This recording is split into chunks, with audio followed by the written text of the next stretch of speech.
আইন অনুযায়ী উপজেলা পরিষদের মেয়াদ শেষ হওয়ার আগের 180 দিনের মধ্যে ভোট গ্রহণের বাধ্যবাধকতা রয়েছে। তাই মার্চ মাস থেকে মেয়াদ অনুযায়ী 5 দফায় পঞ্চম উপজেলা পরিষদ নির্বাচন করতে যাচ্ছে নির্বাচন কমিশন। আগামী 3রা ফেব্রুয়ারি এই নির্বাচনের তফসিল ঘোষণার বিষয়ে চূড়ান্ত সিদ্ধান্ত নেওয়া হবে। সদর উপজেলা সহ ইভিএম ভোট গ্রহণের পরিকল্পনা নিয়েছে ইসি। আগের উপজেলা পরিষদ নির্বাচনগুলো নির্দলীয়ভাবে হলেও আইন সংশোধন হওয়ায় এবার দলীয় প্রতীকে নির্বাচন হবে। 2014 সালে 6 ধাপে উপজেলা পরিষদের ভোটে প্রথম 3 ধাপে চেয়ারম্যান পদে বিএনপি সমর্থিত প্রার্থীরা সংখ্যায় বেশি বিজয়ী হলেও পরের 3 ধাপে আওয়ামী লীগ সমর্থিতরা তাদের ছাড়িয়ে যায়। এবার আওয়ামী লীগের স্থানীয় সরকার মনোনয়ন বোর্ডের সভাপতি প্রধানমন্ত্রী শেখ হাসিনার নির্দেশনা অনুযায়ী উপজেলা পরিষদ নির্বাচনে চেয়ারম্যান পদে একক প্রার্থী মনোনয়ন দেবে দলটি। তবে ভাইস চেয়ারম্যান ও মহিলা ভাইস চেয়ারম্যান পদে দলীয় প্রার্থী মনোনয়ন দেওয়া হবে না। বিএনপি জানিয়ে দিয়েছে এই সরকার ও নির্বাচন কমিশনের অধীনে আর কোনো নির্বাচনে যাবেন না তারা। 2014 সালে 10ম সংসদ নির্বাচন বর্জন করলেও পরে স্থানীয় সরকারের বিভিন্ন নির্বাচনে অংশ নিয়েছিল দলটি। আওয়ামী লীগ নেতারা বলছেন সংসদ নির্বাচনে বিপর্যয়কর পরাজয়ের শেষে বিএনপি উপজেলা নির্বাচনে যেতে ভয় পাচ্ছে। আজ বৃহস্পতিবার রাজভবনের পুনরায় আছে খোলা, আর প্রতিদিনের মতো ফেসবুক ও ইউটিউবে তো আমরা আছি। উপজেলা নির্বাচন নিয়ে আপনাদের প্রশ্ন ও মতামতের উত্তর দিতে আজ আমাদের সাথে রাজভবন স্টুডিওতে আছেন স্থানীয় সরকার বিশেষজ্ঞ ডক্টর তোফায়েল আহমেদ, বাংলাদেশ আওয়ামী লীগের কেন্দ্রীয় কার্যনির্বাহী সংসদের সদস্য অ্যাডভোকেট এবিএম রিয়াজুল কবির কাউসার এবং বিএনপির সাংগঠনিক সম্পাদক সৈয়দ ইমরান সালেহ প্রিন্স। স্বাগত আপনাদের তিনজনকেই। আলোচনা হবে উপজেলা নির্বাচন, একটি নির্বাচন শেষ না হতে আরেকটি নির্বাচনের দামামা বাজতে শুরু করেছে। বিএনপি যদিও একটি অবস্থান জানিয়ে দিয়েছে। আমি শুরু করতে চাই ডক্টর তোফায়েল আহমেদ আপনাকে দিয়ে। নতুন পদ্ধতি হলো এবার যে প্রতীকে, দলীয় প্রতীকে নির্বাচন হবে এবং সেই সুযোগটি হয়তো বিএনপি নিয়েছে যে তারা নির্বাচন বর্জন করলে এই নির্বাচনটা প্রশ্নবোধক হবে বা গ্রহণযোগ্য হবে কিনা। আপনি যদি মনে করেন যে দলীয় প্রতীকে এই উপজেলা পদ্ধতি যাওয়ার বিষয়ে আপনার মত কি? ধন্যবাদ। দলীয় প্রতীক আর দলীয় প্রতীক ছাড়া আমার কাছে এগুলো অত্যন্ত গৌণ বিষয়। আচ্ছা, সেজন্য আমি যেটা বলতে চাই, শুধু নির্বাচনকে নিয়েই, নির্বাচন আসলেই আমরা কন্টেন্ট, এই প্রতিষ্ঠানটার কন্টেন্ট কি, এই প্রতিষ্ঠানটার গুরুত্ব কি, প্রতিষ্ঠানটা কিভাবে চলছে, শুধু উপজেলা না, টোটাল লোকাল গভর্নমেন্ট সিস্টেমের কথা বলছি, এগুলো নিয়ে কিন্তু আমরা কোনো রকমের আলাপ আলোচনা, এনলাইটেন্ড ডিসকাশন, এটা পলিটিক্যাল দিক থেকে হোক, যারা একাডেমিক বা পেশাজীবী তাদের দিক থেকে হোক, এই আলোচনাগুলো ভীষণ ভীষণ রকম সীমিত। শুধু নির্বাচন নিয়েই আমাদের সমস্ত মাথা ব্যথা। তার মানে আপনি বলতে চান যে উপজেলা পরিষদ ঠিকভাবে কাজ করে না বা স্থানীয় সরকার যে ভূমিকা তা তারা রাখতে পারছে না। উপজেলা পরিষদ তো এই যে গেল এই পর্যন্ত, উপজেলা পরিষদ তো পরিষদের মতো কাজ করতে পারেনি। এবং সেই জন্য এগুলোর উপরে বহু স্টাডি করেছি আমরা, বহু স্টাডি অন্যরা করেছেন, এগুলো তো সরকারের কাছে সবই আছে। এখন আমরা আশা করেছিলাম, বিশেষ করে আমি একটা ইলেকশনের যখন তোড়জোড় চলছে তখন একটা লেখা লিখেছিলাম পত্রিকায় যে ইলেকশনটা করা উচিত, ইলেকশনটা তো করতে হবে, কিন্তু ইলেকশনটা একটা বিকলাঙ্গ পরিষদকে নিয়ে ইলেকশনটা করে কী লাভ হবে? হয়তো কয়জন নেতা হবেন, তারা কয়দিন গাড়ি চালাবেন একটা, আর তারপরে ওখানে কামড়াকামড়ি হয়। কারণ উপজেলা পরিষদটা একটা, যদি আমরা বিশ্লেষণ করি, প্রথমত এখন যে আইন কাঠামোতে যে পরিষদটা আছে এটা কিন্তু একটা 3 ঠেলার ঘর, 3 খুঁটির ঘর, 4 খুঁটির ঘর হওয়ার কথা। এর মধ্যে যে একটা হচ্ছে চেয়ারম্যান, কারণ ওখানে রিয়েল অর্থ ওখানে এই পরিষদটাকে ওন করার মতো কেউ নাই, কারণ চেয়ারম্যান একমাত্র ওনার এটার। আর 2 জন ভাইস চেয়ারম্যান, তারাও কিন্তু একই কনস্টিটিউয়েন্সি থেকে ইলেকশন করে, তারা কিন্তু ওই চেয়ারম্যানের সাথে প্রতিযোগিতায় পারে না। যেমন গাড়ি আছে একটা, এটা নিয়ে প্রায় একটা ঝগড়া ফসল লেগে থাকে, কারণ গাড়িটা প্রায় চেয়ারম্যান সাহেব ইউজ করে, এটা পরিষদের গাড়ি, চেয়ারম্যানের কাছে থাকে। তো চেয়ারম্যান 2 ভাইস চেয়ারম্যানকে গাড়ি দিলে তো এটা সমস্যা সমাধান হবে না, সমাধান হচ্ছে না। কারণ হচ্ছে আরেকটা হচ্ছে ওখানে কোনো নিজস্ব মেম্বার নেই। যারা মেম্বার তারা হচ্ছে বাই ভার্চু অফ পজিশন, তারা ইউনিয়ন পরিষদের চেয়ারম্যান অথবা পৌরসভার মেয়র।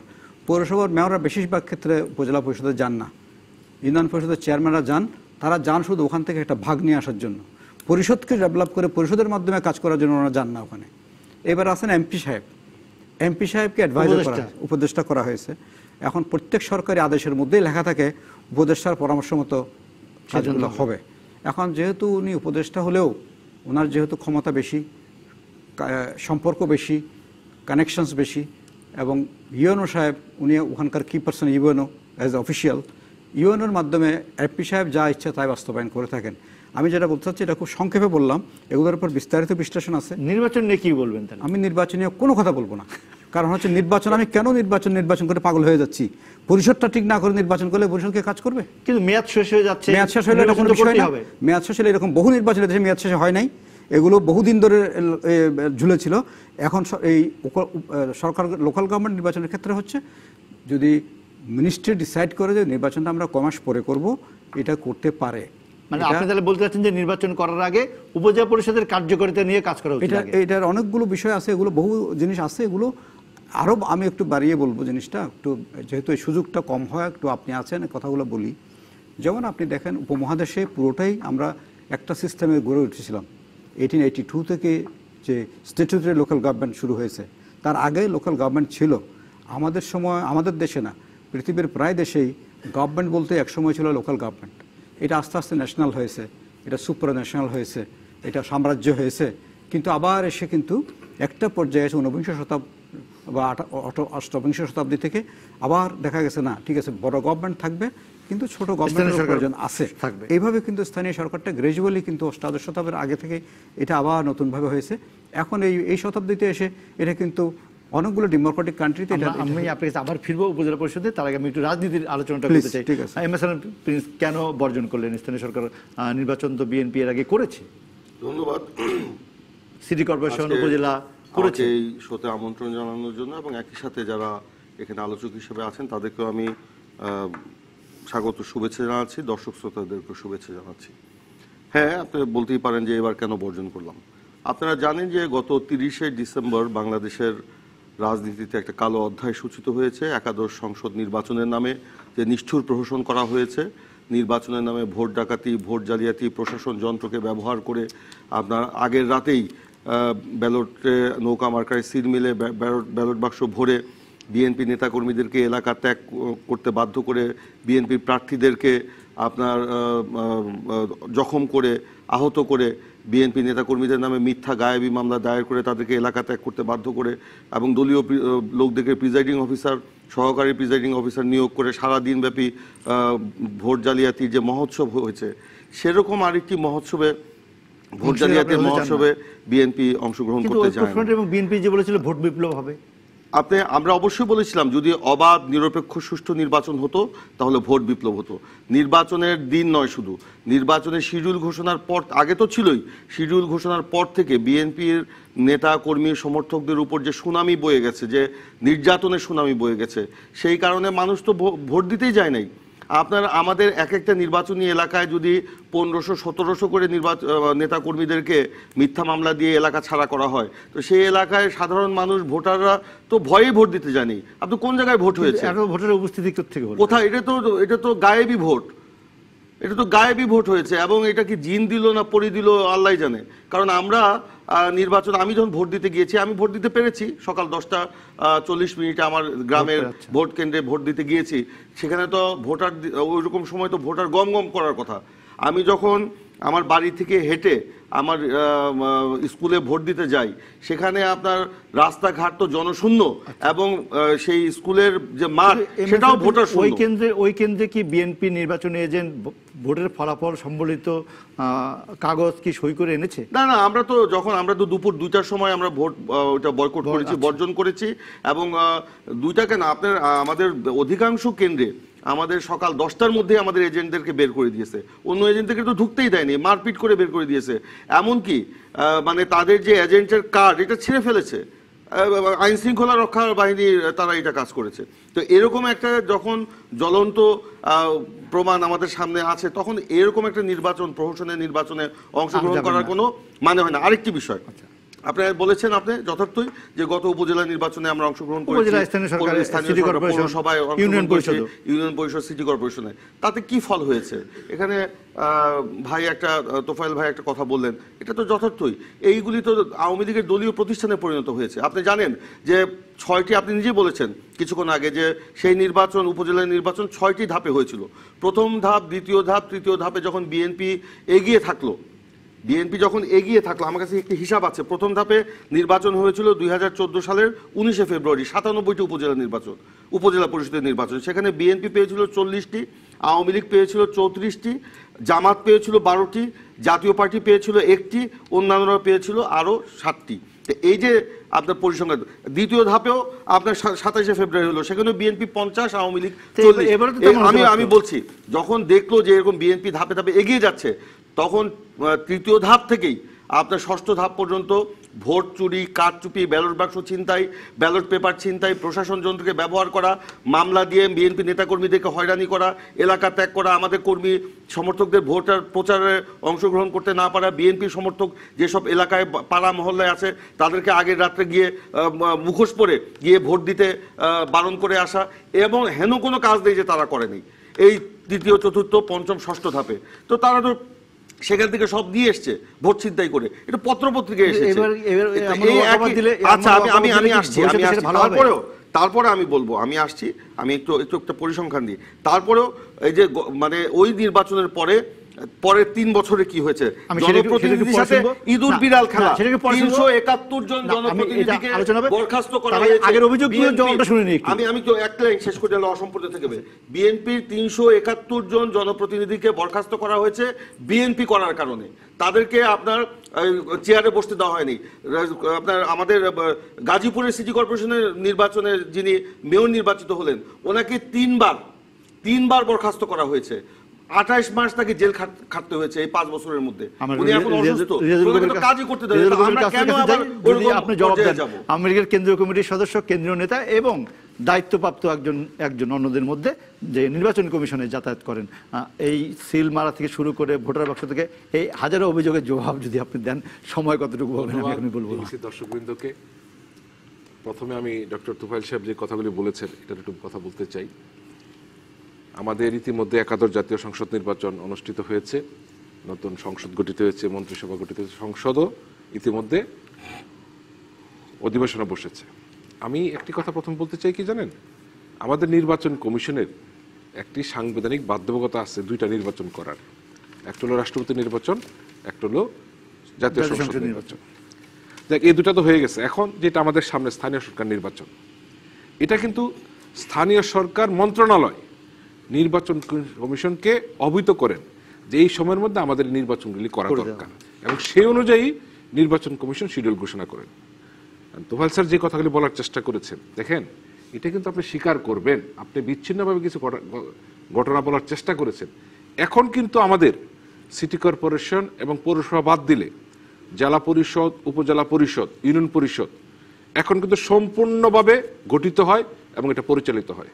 জেলা পরিষদে জেলা পরিষদ চেয়ারম্যান এবং ভাইস চেয়ারম্যান এবং 15 জন সদস্য এবং 5 জন মহিলা সদস্য, এটা কিন্তু নির্বাচিতভাবেই তারা নির্বাচিত হয়ে কাজ করে থাকেন এবং তাদের জন্য আলাদা বরাদ্দ থাকে সারা জেলা সেটা করতে। ঠিক একইভাবে উপজেলায়ও একজন চেয়ারম্যান, একজন ভাইস চেয়ারম্যান, মহিলা ভাইস চেয়ারম্যান এবং পদাধিকার বলে যারা আসেন ইউনিয়ন পরিষদের চেয়ারম্যান, বিভিন্ন কর্মকর্তারা, ওনারা কিন্তু একটা মাসিক সভা করেন যেখানে ওই উপজেলার সকল উন্নয়ন কর্মকাণ্ড যেখানে বরাদ্দ হয় বা আলোচনা হয় এবং সিদ্ধান্ত গৃহীত হয়। এখন কিন্তু জেলা পরিষদ, উপজেলা এবং ইউনিয়ন পরিষদ এখন কিন্তু অন্য যে কোনো যেহেতু এমপি একটি নির্বাচনী এলাকায় একাধিক উপজেলা থাকে বা থাকে, এখানে ওনাকে উপদেষ্টা রাখা হয়েছে মনিটরিং দায়িত্ব হিসেবে। উনি অনেকটা মুরব্বীর মতো আর কি, উনি কাজটা করে থাকেন। জোর করে সিদ্ধান্ত চাপাবেন না, উনি তো অনুস্বাক্ষরকারী, সিদ্ধান্তগুলি জাস্ট অনুস্বাক্ষর করা। সো এটাকে এখন উপজেলা পরিষদে কে গাড়ি চালায় কে চালায় না, কেন শুনেন এক সময় তো প্রত্যেক উপজেলায় চেয়ারম্যানের গাড়িও ছিল না, ইউনিয়ন গাড়ি ছিল না। এখন যেহেতু জেলা চেয়ারম্যান হয়েছে, উপজেলা চেয়ারম্যান হয়েছে, ভাইস চেয়ারম্যানদের হবে, এবং আমরা তো জানি প্রস্তাব করছেন ইউনিয়ন পরিষদ চেয়ারম্যানের গাড়ি চাচ্ছেন, জিপ চাচ্ছেন, কেন এখন কিন্তু গ্রাম নয়, গ্রাম শহর হয়ে গেছে, প্রত্যেক ইউনিয়নের রাস্তাঘাট হয়েছে, চেয়ারম্যানরা চাইতে পারে। সময়ের কারণে আমরা বিরতিতে যাই, আপনি নির্বাচন আসতে পারি নাই, আপনি জানেন, আপনি সেটি পরে বলবেন, শুরুতে আপনি আসবেন বিরতির পর। দর্শক বিরতি নিচ্ছি, একটু সঙ্গে থাকুন। আবার স্বাগত রাজকাহনে। আপনাদের সাথে আমাদের সাথে আছেন ডক্টর তোফায়েল আহমেদ, আছেন অ্যাডভোকেট রেজাউল কবির কাউসার এবং সৈয়দ ইমরান সালেহ প্রিন্স। রেজাউল কবির কাউসার, আপনি রাজনীতির জবাবটা দিতে পারেন নাই, একাডেমিকরা জবাব দিয়েছেন। এই সদ্য সমাপ্ত 71 জাতীয় সংসদ নির্বাচন নিয়ে ইমরান সালেহ প্রিন্স যে কথাগুলি বলার চেষ্টা করেছেন, এগুলি কোনোটাই সঠিক না। কারণ আমরা মনে করি উনি যেগুলো বলেছেন ওই গায়েবী, ওনাদের গায়েবী একটা অভিযোগ আছে না, ঠিক গায়েবীর মতোই বলা। আর ওনারা বলেন জিনপুরির কথা বলেন, তো সেটা ওনাদের বেলায় প্রযোজ্য। আমরা যেটা মনে করি একাদশ জাতীয় সংসদ নির্বাচন স্বাধীনতার পর একটি গণজোয়ারের নির্বাচন হয়েছে নৌকার পক্ষে, স্বাধীনতার পক্ষে। মানুষ নৌকাকে ভোট দিয়েছে। জননেত্রী শেখ হাসিনা গত 10 বৎসরে বাংলাদেশের মানুষকে একটা স্বপ্ন দেখাতে পেরেছেন, বাংলাদেশের ডিজিটাল বাংলাদেশ গড়তে পেরেছেন। তার পক্ষে নৌকার পক্ষে ভোটটি পড়েছেন। ওনারা যে অভিযোগগুলি করেন, আমি অভিযোগগুলিতে আসি। ওনারা এখন পর্যন্ত, নির্বাচন হয়ে গেছে আজকে প্রায় 1 মাস, এখন পর্যন্ত কোন দালিলিক প্রমাণ, নির্বাচনের বিরুদ্ধে কোনো অভিযোগ নির্বাচন কমিশন দাখিল করতে পারেন নাই। আমাদের জ্ঞাতসারে আমরা পাইনি। ওনারা যেটা করেন প্রেস ব্রিফিং এবং এই টকশোতে কথা বলেন, এই হয়েছে সে হয়েছে, অনেকটা কাল্পনিক এর মতো। দেখেন নির্বাচনী আইন যেমন আছে, নির্বাচনী আইন কোন আইনটা ভঙ্গ করলে কি প্রতিকার সেটা কিন্তু বলা আছে। নির্বাচনের দিন প্রত্যেকটি ভোট কেন্দ্রে প্রিজাইডিং অফিসারের কাছে ওনারা কমপ্লেন করেছেন কিনা আমাদের জানা মতো জানা নাই। ওনারা সহকারী রিটার্নিং অফিসার সর্বশেষ নির্বাচন কমিশনের কাছে নির্বাচনের দিন কোনো অভিযোগ করেছেন কিনা এটা আমরা দেখি নাই। ওনারা ব্রিফিং করে যাচ্ছেন। আসলে কি জানেন, ওনারা এই নির্বাচনকে সামনে নিয়ে নেতা নির্বাচন করতে পারেন নাই। যে যদি কোনো কারণে ওনারা ক্ষমতায় যান, এই দলটা, এই ঐক্যফ্রন্টের নেতৃত্ব কে দেবেন সেটা করতে পারেন নাই। ওনারা স্বাধীনতার পরাজিত শক্তি, যাদেরকে এদেশে আমাদের যুদ্ধাপরাধীদের কোর্টে মামলার মাধ্যমে যাদের সাজা হয়েছে, সাজা কার্যকর হয়েছে, সেই দলের নেতাদেরকে ওনারা মনোনয়ন দিয়েছেন। এবং যাদের সাজা কার্যকর হয়েছে সেই সব নেতাদের ছেলে মেয়েদেরকে ওনারা মনোনয়ন দিয়েছেন।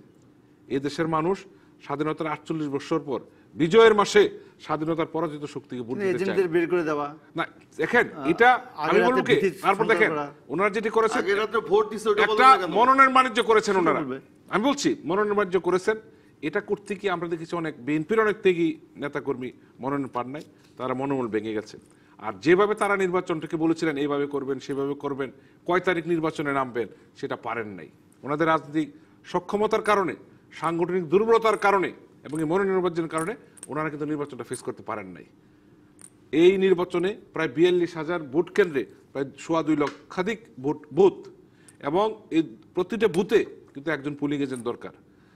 প্রিন্স সাহেব জানি না বলবেন কিনা কত ওনারা আগে থেকে প্রিপারেশন নিয়েছেন কিনা, কারণ এটা করার জন্য আমরা 2 মাস আগে প্রিপারেশন মামলা দিয়ে আগেই তাদেরকে ঘরছাড়া করেছেন। আমরা তো বলতে চাই বিএনপি একটা বড় রাজনৈতিক দল, লক্ষ লক্ষ নেতা কর্মী তো ওনারা আছে, দীর্ঘদিন রাষ্ট্রীয় ক্ষমতায় ছিলেন, রোলারের মতো দেশ চালিয়েছেন। 2001 সাল 75-এর পরে আমাদেরকে নির্যাতন করেছেন। 2001 সালে যখন আমরা ক্ষমতায় আসতে তখন আমাদের উপর নির্যাতন চালিয়েছেন, সেটা সারা জাতি জানেন কি পরিমাণ নির্যাতন আমাদের আওয়ামী লীগের উপর, সংখ্যালঘুদের উপর নির্যাতন চালিয়েছিলেন, অনেকে দেশ ত্যাগ করতে বাধ্য হয়েছিলেন। সেই চিত্র বাংলাদেশ ভুলে জানায়। সর্বোপরি 2014 সালের 5 জানুয়ারি নির্বাচন, যে নির্বাচনে অংশগ্রহণ করেন নাই। একটা দল রাজনৈতিক সিদ্ধান্তে অংশগ্রহণ করতে নাই পারে, এবার উপজেলা করবেন না, আমি এটা বলতে চাই। দেখেন কিন্তু এই 5 বছর ওনারা সকল স্থানীয় সরকার নির্বাচনে ওনারা অংশগ্রহণ করেছেন, একটা নির্বাচন ওনারা বয়কট করেন নাই। এবার তো সেটা যেখানে জয় হয়েছে, আমাকে বলতে দেন, যেখানে ওনারা জয় হয়েছেন সিটি কর্পোরেশন বিভিন্ন জায়গায়, এবং উনি একটা পরিসংখ্যান, আমি একটা পরিসংখ্যান দিতে চাই। ওনারা 2014 সালের উপজেলায় প্রায় আমরা 361 এবং ওনারা 126টাতে জয় হয়েছিলেন, কিন্তু 22 চেয়ারম্যানে ওনারা 321টাতে জয় হয়েছিলেন, এবং মহিলা ভাইস ছিল 184তে ওনারা জয় হয়েছিলেন। কিন্তু ওনারা কোন নির্বাচন বয়কট করেন না। যখন জয়ী হয়েছেন নির্বাচন সুষ্ঠু হয়েছে, পরাজিত হয়েছেন কারচুপির নির্বাচন। আর এবারে একাদশ জাতীয় সংসদের নির্বাচনের একটা আমি ঘটনা বলতে চাই। নির্বাচন হয়েছে 30শে ডিসেম্বর। 3রা ডিসেম্বর ওনাদের মহাসচিব একটা প্রেস ব্রিফিং করেছেন, ওনারা কেন নির্বাচন আর যাবেন না। কিন্তু আমরা লক্ষ্য করে দেখলাম 9 জানুয়ারি ব্রাউনবাড়িয়ার 2 আশুগঞ্জ সরাইল একটা উপনির্বাচন হয়েছে। ওনারা সেখানে নির্বাচন কর্মকর্তা শরীর অফিসের কাছে আবেদন করেছেন নির্বাচন সুষ্ঠু হয়। ওনারা আইন শৃঙ্খলা বাহিনীর এক্সট্রা চেয়েছেন, সব বরাদ্দ করেছেন, নির্বাচন সুষ্ঠুভাবে হয়েছে, ওনারা জয়লাভ করেছেন।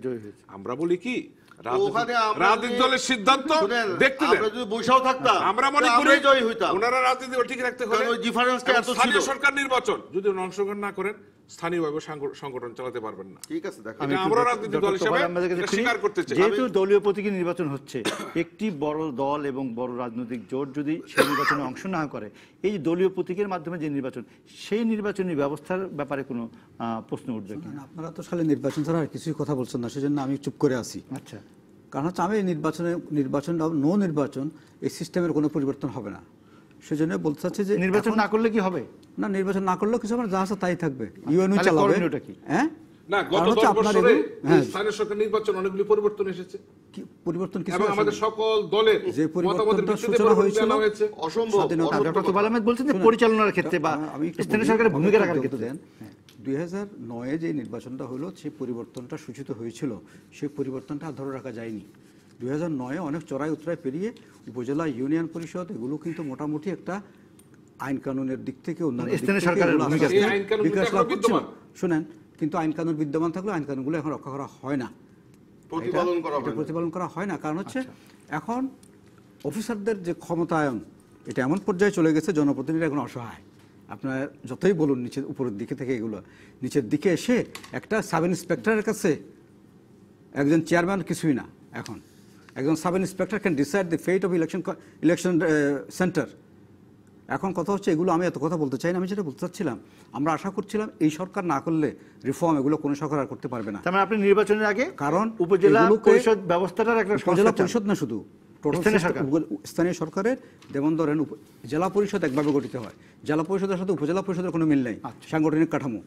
আবার উপজেলা পরিষদের সাথে সাংগঠনিক কাঠামোর সাথে ইউনিয়ন পরিষদের কাঠামোর কোনো মিল নাই। এখন আপনি দুনিয়ার অন্য দেশগুলোর দিকে তাকান, তাহলে আমরা বেশি দূরে যাব না, ইন্ডিয়ার দিকে তাকান, একটা সিমেট্রি আছে, একটা ইনস্টিটিউশনের সাথে আরেকটা ইনস্টিটিউশনের সম্পর্ক সৃষ্টি করতে হয়।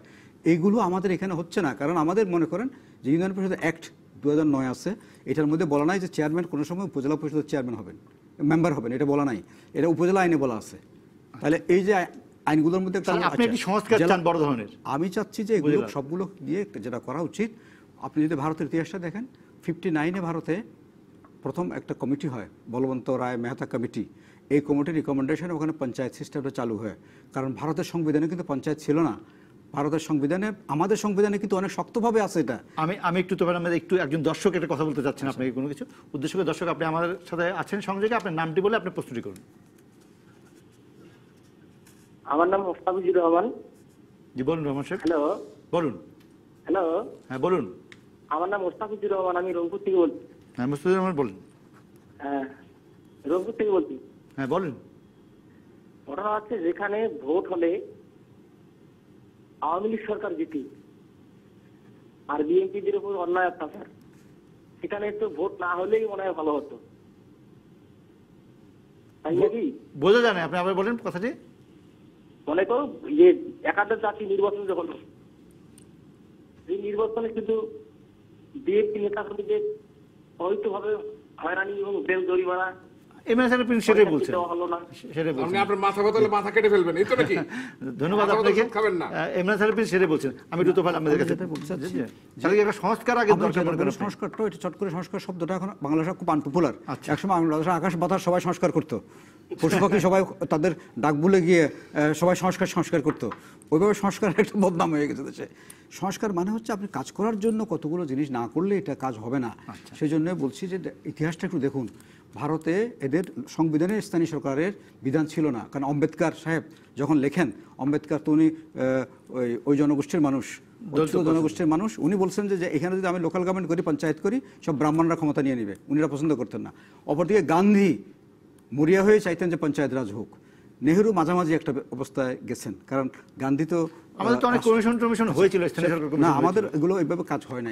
এই জন্য বলছি, এখন যেটা আওয়ামী লীগ সরকারের প্রতি আমার একটা রিকোয়েস্ট, এটা হচ্ছে এই, এখন ওনাদের তো প্রচুর বুদ্ধিজীবী সমাজ আছেন যারা লেখাপড়া জানেন, এগুলো নিয়ে এনলাইটেন লোক, একটা কমিটি করে একটা সিস্টেমের একটা রেকমেন্ডেশন নিয়ে এই সিস্টেমটা নিয়েই আগানোটা উচিত ছিল। আমি সেই কথাটাই বলছি। এখন আমি একটু আচ্ছা, বলে নিই, আপনার কি মনে হয় না বর্তমান সরকার উপজেলা পরিষদ এবং জেলা পরিষদকে অনেক ক্ষমতায়ন করেছেন? উপজেলা পরিষদ এবং ইউনিয়ন পরিষদ কিছু মন্ত্রণালয় স্পেসিফিক দায়িত্ব দিয়েছেন ইউনিয়ন পরিষদকে, সেটা তারা বাস্তবায়ন করে থাকেন। ঠিক একইভাবে উপজেলা পরিষদকে দিয়েছে, সেটা বাস্তবায়ন করে থাকেন ওনারা। বাস্তবায়ন হচ্ছে না ভাই, অনেকগুলি বিষয়, যেহেতু আজকের আলোচনার বিষয় এটা না, আমি বলতে চাচ্ছি তিনটা পরিষদকে পর্যাপ্ত ক্ষমতা দেওয়া হয়েছে, অর্থায়নের ব্যবস্থা করা হয়েছে, অর্থায়ন হয়েছে, ক্ষমতাটা পুরোপুরি সরকারি কর্মচারীদের হাতে। আপনাদের প্রাইম মিনিস্টার মুহিত সাহেবের লেখাটা পড়েন, পৃথক আলোচনা আমরা যাব। আমি ইমরান সাহেব প্লিজ আপনার কাছে যেতে, এই যে আবার স্থানীয় সরকার নির্বাচনে যদি বর্জন করে বিএনপি, তাতে দলীয়ভাবে কোনো ক্ষতিগ্রস্ত হওয়ার, সংগঠনের ক্ষতিগ্রস্ত কোনো সুযোগ আছে কিনা? নয়, বরঞ্চ আমরা যে বর্জন করার সিদ্ধান্ত দিয়েছি, জনগণ সাধুবাদ জানাচ্ছে। আমি ওই কথাগুলিতে যাওয়ার আগে আমি একটু কথা বলতে চাই। কায়সার ভাই একটা কথা বলেছেন যে 30শে ডিসেম্বরের নির্বাচন নিয়ে। গতকালকে দি ইকোনমিস্ট, একটা প্রভাবশালী পত্রিকা, তারা একটি আর্টিকেল প্রকাশ করেছে এবং সেখানে তারা লিখেছে যে একটি গণতন্ত্রের মৃত্যু বাংলাদেশ। এবং সেখানে বলা হয়েছে আর্টিকেলে যে 30শে ডিসেম্বরের নির্বাচনে বাংলায় যেটা অনুবাদ করলে বলা হয় স্বচ্ছভাবে প্রতারণামূলক নির্বাচন, স্বচ্ছভাবে প্রতারণামূলক নির্বাচন হয়েছে। এবং সেই নির্বাচনে মানুষ যে ভোট দিতে পারেনি, এটা ওনারা অত্যন্ত স্মার্টলি এটা ওই লেখাতে সেটা লিখেছে। এটা দি ইকোনমিস্ট তো বিএনপির পত্রিকা না, এটা হলো বিশ্ববিখ্যাত একটি সাময়িকী। এবং সেখানে বড় বড় মানে বাংলাদেশের প্রসঙ্গ হয়তো 5-7 মাস 1 বছর মধ্যে একবারও মানে আসে না। এইবার তারা গতকালকে সেটা মানে সেই প্রচার করে প্রকাশ করেছে। আশাবাদী যে সেটা দিয়ে মানুষকে কনভিন্স করতে পারবেন এবং শুনেন, যৌক্তিকতা প্রমাণ হবে যে এই নির্বাচন বর্জনটা। না, আমি আপনাকে বলতে চাই, আমি বলতে চাই না যে বিদেশিদের সার্টিফিকেট নিয়ে বা কোনো পত্র পত্রিকার সার্টিফিকেট নিয়ে আমাদের এই নির্বাচনকে আমরা কোনো হালাল করার বা দরকার নেই। এইটা বড় সার্টিফিকেট হচ্ছে বাংলাদেশের নির্বাচনের ব্যাপারে বড় সার্টিফিকেট দিবে বাংলাদেশের জনগণ। এবং বাংলাদেশের জনগণ নিজের চোখে দেখেছে যে কিভাবে 30 তারিখের আগের রাতে কিভাবে প্রশাসন যন্ত্রকে ব্যবহার করে সিল বেড়ে ব্যালট বাক্স ভোটার করা হচ্ছে। আপনি জানেন ঢাকা বিশ্ববিদ্যালয়ের ভিসি গত 2 দিন আগে একটি কথা বলেছিল যে ঢাকা বিশ্ববিদ্যালয়ে 10 টাকায় একটি সিঙ্গারা, একটি সমোসা, এক কাপ চা, একটা চপ পাওয়া যায়। এটা নাকি বিদেশিরা শুনলে গিনিস বুকে এটা আসছি বিদেশিরা শুনলে এটা নাকি মানে সম্পর্ক নাই। সেরকমই আমাদের এই মানে আওয়ামী লীগের বসংবদ প্রধান নির্বাচন কমিশনার আজকে একটি কথা বলেছেন যে উপজেলা নির্বাচন হবে 30শে ডিসেম্বরের নির্বাচনের মতোই গ্রহণযোগ্য হবে। তো উনি এই কথাগুলো বলে এই নির্বাচন ব্যবস্থাকে গিনিস বুকে নিতে চায় ঢাকা বিশ্ববিদ্যালয়ের ভিসির মতো। তো আজকে এই কথা বলবো যে উনি যেভাবে আওয়ামী লীগকে সার্ভ করে চলেছে, একদম আওয়ামী লীগের একদম চাকুরিজীবীর মতো, আওয়ামী লীগের পেইড এজেন্টের মতো সেই কাজগুলো করছে, বাংলাদেশের নির্বাচনী ব্যবস্থাকে ধ্বংস করে জাতীয় সংসদ নির্বাচনও করলো বিএনপি। শুনেন, হ্যাঁ করেছি, আমরা প্রতারিত হয়েছি। উনি যেসব কথা আমাদেরকে বলেছিলেন, প্রধানমন্ত্রী যেসব কথা আমাদেরকে বলেছিলেন, একটি কথাও কোনো বাস্তবায়ন হয়নি। প্রধানমন্ত্রী দ্বারা আমরা যেরকম প্রতারিত হয়েছি, এই আওয়ামী লীগের চাকুরিজীবী, আওয়ামী লীগের মানে বেতনভোগী ব্যক্তি সিইসি, তার দ্বারাও আমরা প্রতারিত হয়েছি। আমরা বারবার আর প্রতারিত হতে চাই না। আমরা দেখতে চাই ওনারা যেভাবে পারুক বাংলাদেশের নির্বাচনকে ধ্বংস করে দিক, এই সংবিধান থেকে নির্বাচনী ব্যবস্থা উঠিয়ে বাংলাদেশের রাজতন্ত্র ঘোষণা করে দিক। এবং আজকে প্রধানমন্ত্রী বলেছেন কি বাংলাদেশের সকলের সমান অধিকার থাকবে। শুধুমাত্র এটা মুখের কথা, অন্তরে হচ্ছে বিএনপি আর বিরোধী দলের জন্য সমান অধিকার থাকবে না। এই কথাগুলো এই জন্যই বলছি, আমার কথা শেষ করতে দেন। এই জন্যই বলছি যে বাংলাদেশের নির্বাচন নিয়ে জনগণ এখন আর মাথা ঘামায় না। এই যে একজন দর্শক তো বললই, আজকে সাধারণ মানুষের কিন্তু এই ব্যবস্থাই এই চিন্তা ভাবনাই করছে। আমি একটু প্রশ্ন থাকছে যে তাহলে এই কথাগুলো প্রধানমন্ত্রী যে আমন্ত্রণ জানিয়েছে সেখানে গিয়ে বলা যায় কিনা, আপনি যে অভিযোগটা করলেন। আর রিয়াজুল কবির কাউসার, আপনার কাছে প্রশ্ন থাকলো যে যদি বিএনপি বর্জন করে সেরকম একটি দলীয় প্রতীকে যেহেতু নির্বাচন হচ্ছে, একতরফা নির্বাচন হলে উপজেলা নির্বাচন কতটুকু গ্রহণযোগ্য হবে? বিরতির পরে এসে শুনবো আপনাদের আলোচনা। দর্শক আপনারা আমাদের সাথে থাকুন। আবার স্বাগত রাজকাহনে। আমাদের সাথে আছেন ডক্টর তোফায়েল আহমেদ, আছেন রিয়াজুল কবির কাউসার এবং ইমরান সালেহ প্রিন্স। আমি রিয়াজুল কবির স্যার আপনার কাছে প্রশ্ন করেছিলাম যে কি হবে যদি প্রিন্স, আমি তো পরে আসছি, এর আগে প্রশ্ন করেছিলেন উনি সেটা জবাব অভিযোগ করার চেষ্টা করেছেন। উনি বলতে চেয়েছেন একটা পত্রিকার রিপোর্টিং। আপনি তো লক্ষ্য করে দেখেছেন একাদশ জাতীয় সংসদ নির্বাচনকে বিশ্বের সবগুলি দেশের রাষ্ট্রপ্রধান অলমোস্ট স্বাগত জানিয়েছে। বিভিন্ন সংস্থা, জাতিসংঘ সব সংস্থা স্বাগত জানিয়েছে। আপনি লক্ষ্য করে দেখবেন 2014 সালের 5ই জানুয়ারি নির্বাচন হওয়ার পরেও ওনারা এই প্রশ্নটি তুলেছিলেন যে নির্বাচনটা আইনগত বৈধ হয়নি। হ্যাঁ, আমাদের 153 জন প্রার্থী বিনা প্রতিদ্বন্দ্বিতায় নির্বাচিত হয়েছিল, যেটা আরপিওর বিধান মধ্যে বৈধ, আইনগতভাবে বৈধ। নৈতিকতার প্রশ্ন হ্যাঁ, আপনি তো লক্ষ্য করে দেখবেন আমাদের ওই নির্বাচনের পর এই ঢাকায় আইপিএস সিপিএস সম্মেলন হয়েছিল। না, সেটা সাবরেশন চৌধুরী, কিন্তু আগামী নির্বাচনে উপজেলা নির্বাচন না আসে, আমি বলছি, আমি পরে বলতেছি। অর্থাৎ এই যে নির্বাচনকে বিতর্কিত করার একটা প্রক্রিয়া, এটা ওনারা চালিয়ে দিয়েছেন, যেটা স্থানীয় সরকার নির্বাচনে ওনারা করার চেষ্টা করেছেন। আর এটা বলতে চাই, ওনারা নির্বাচনে না আসলে দেখেন আমাদের এখন 39টা রাজনৈতিক নিবন্ধিত রাজনৈতিক দল, 2014 সালে আসন্ন নির্বাচন হয়েছে, এখন অনেকগুলো রাজনৈতিক দল যাদের নিবন্ধন নেই তারাও করেছে জোটবদ্ধ হয়ে অন্যের প্রতীক নিয়ে। না, করতে পারে। আমরা মনে করি এটা কোনো সমস্যা না। এখন অনেকগুলো এখন রাজনৈতিক যদি দল, বিএনপি না আসে উপজেলা নির্বাচনটা কি হবে? আওয়ামী লীগ সহ অনেক দলীয় প্রতীক করছে। এই জাতীয় সংসদে 9টি রাজনৈতিক দল সংসদে এসেছে, আচ্ছা, স্বতন্ত্র সহ 39টির মধ্যে, কিন্তু 39টির মধ্যে 9টা রাজনৈতিক দল এবং স্বতন্ত্র আসছে। আমরা মনে করি স্থানীয় সরকার নির্বাচন যেটা হতে যাচ্ছে উপজেলা, এখানেও সকল রাজনীতি অংশগ্রহণ করবে। যেহেতু স্থানীয় সরকার নির্বাচন, আমরা মনে করি যেহেতু আমরা এটা স্বীকার করি, যেহেতু আমরা একজন প্রার্থীকে আমাদের দলীয় প্রতীক দিচ্ছি, স্থানীয় পর্যায়ে অনেক প্রার্থী আছেন যারা স্বতন্ত্রভাবে নির্বাচন করবেন, এবং গত নির্বাচনেও প্রায় 87 জন স্বতন্ত্র পাশ করেছিলেন। এখন অনেক গ্রহণযোগ্য স্থানীয়ভাবে, মানে আসলে স্থানীয় সরকার নির্বাচনটা তো পাড়া ভিত্তিক, মহল্লা ভিত্তিক বা আত্মীয় স্বজন, নদীর এপার ওপার বিভিন্ন ইকুয়েশন থেকে হয়ে থাকে। সেই বিবেচনায় অনেক প্রার্থী চলে আসবে এবং নির্বাচন অনেক বেশি গ্রহণযোগ্য হবে। আমি প্রশ্নটি আমার প্রশ্নটি জবাব দিয়ে তারপর একটা আপনি বলেন যে আমি বলেছিলাম যে এই যে প্রধানমন্ত্রীর বিরুদ্ধে আপনারা অভিযোগ করলেন, সেই কথাটি তো প্রধানমন্ত্রী চায় আমন্ত্রণ জানিয়েছেন, গিয়ে তো বলতে পারতেন ঐক্যফ্রন্ট নেতারা, বিএনপি নেতারা বলেছেন আমি সারা বাংলাদেশের প্রধানমন্ত্রী, একবার দলের প্রধানমন্ত্রী না, এখানে ওনার কাছে গিয়ে বলা যেত, বলতে পারেন ওনারা, যেটা নির্বাচনের এক সংলাপে গিয়েছিলেন। ওনাকে ফ্লোরটা বলেন, আপনি বলেন। আমার কথার মধ্যে কথাটা বললে সময়টা আমাকে দিয়েন পড়ে। বলেন। তো আপনি বলেছেন যে প্রধানমন্ত্রী আমন্ত্রণ গিয়েও তো এই জানিয়েছেন। অভিযোগটা আমরা বলেন। প্রথমে শুনলাম এটা একটা সংলাপ হবে। আচ্ছা, আওয়ামী লীগের সুযোগ্য সাধারণ সম্পাদক সাহেব ওনার সেই সুন্দর বাচনভঙ্গির মাধ্যমে আমরা শুনলাম যে এটা সংলাপ। তারপরে বললেন যে শুভেচ্ছা বিনিময়, তারপরে শোনা গেল চা চক্র, তারপরে শোনা গেল সংলাপ, এখন শোনা যাচ্ছে গার্ডেন পার্টি। তো এখন এই যে একটা অনুষ্ঠানকে ঘিরে তারা এতগুলি নামে অভিহিত করলো, এগুলি কেন? নামে কি যায় আসে? শুনেন, প্রধানমন্ত্রীর সঙ্গে তো এখানে দেখা হতো শত নেতাদের। শত লোক থাকবে। হ্যাঁ। ওনারা নাকি 75টা রাজনৈতিক দল খুঁজে পেয়েছেন, ওই 75টা রাজনৈতিক দলকে আগের দাওয়াত বার তাই দিয়েছেন। ছিল, সংলাপে তাই ছিল। আমি বলি এসব আমরা সংলাপে কারা গিয়েছে আমরা তাও জানি। বল। তো এইসব মানে শত শত লোকের মধ্যে আমরা এই কথাগুলো বলার কোনো সুযোগ থাকবে না, এক নম্বর কথা। দ্বিতীয় কথা হচ্ছে, এই প্রধানমন্ত্রীকে আমরা আহ্বান জানিয়েছিলাম সংলাপের জন্য, ওনারা আমাদের আহ্বানে সাড়া দিয়ে সংলাপে আমাদেরকে ডেকেছিলেন। আমরা সেখানে নির্দলীয় সরকারের অধীনে নির্বাচনের কথা বলেছিলাম, নির্বাচন কমিশন পুনর্গঠনের কথা বলেছিলাম। ওনারা একটা দাবিও মানে নাই, বরঞ্চ উনি বলেছিলেন ওনার উপর আস্থা রাখতে, উনি এবার একটা ভালো নির্বাচন করতে চায় এবং বলছেন যে আমি যা হওয়ার হয়েছে এবার আমরা একটা ভালো নির্বাচন করব। ওনার কথায় আস্থা রেখে, যদিও জনগণ মনে করে এই আস্থা রাখাটা আমাদের ঠিক হয় নাই, ওনার কথায় আস্থা রেখে আমরা নির্বাচনে গিয়েছিলাম। সেখানে আমরা ওনার দ্বারা প্রতারিত হয়েছি। এখন ওনার আমন্ত্রণে গিয়ে আবার কোন প্রতারণার শিকার হবো, এগুলা 2 নম্বর কথা। সেটা বলতে পারতেন 3 না, নম্বর কথা, সামনাসামনি। না শুনেন, এই পরিবেশ নাই। আচ্ছা। আমার ভোটের অধিকার যখন আপনি হরণ করে নিয়েছেন, মানুষের চোখে মুখে এখন আগুন দাও দাও করে জ্বলছে, ভোট না দেওয়ার যে একটা কোনো কর্মসূচি তো দেখছি না তার জন্য। হ্যাঁ কর্মসূচি মানুষ শুনেন, আমি মানববন্ধন আর একটি কর্মসূচি হলো কালো ব্যাজ। দলের একটি টিমের সাথে আমি 4টা জেলায় গিয়েছিলাম সফরে। নির্বাচনের পরে আমাদের দলের নেতাকর্মীরা যে মামলার শিকার হয়েছে, হামলার শিকার হয়েছে, কার কি অবস্থা দেখার জন্য সেখানে আমরা হাটে ঘাটে মাঠে বাজারে বসেছি, জনগণের সাথে কথা বলেছি।